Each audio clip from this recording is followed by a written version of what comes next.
ഓടയിൽ മോതിരം കുടുങ്ങിയത് എടുക്കാൻ ശ്രമിച്ച ആളിന്റെ കൈവിരൽ സ്ലാബിനടിയിൽ കുടുങ്ങി.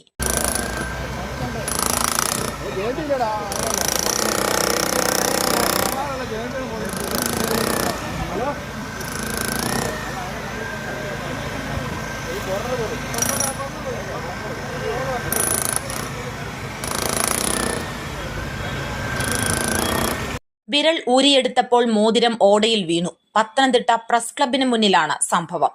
സ്ലാബിനടിയിൽ കൈവിരൽ കുടുങ്ങിയെന്ന് സന്ദേശം ലഭിച്ച പത്തനംതിട്ട അഗ്നിരക്ഷാസേന അവിടെ എത്തുമ്പോഴേക്കും സ്ലാബിനിടയിൽ കൈവിരൽ കുടുങ്ങിയത് ആൾ സ്വയം ഊരിയെടുത്തിരുന്നു. എന്നാൽ മോതിരം കണ്ടെടുക്കാൻ കഴിഞ്ഞിരുന്നില്ല.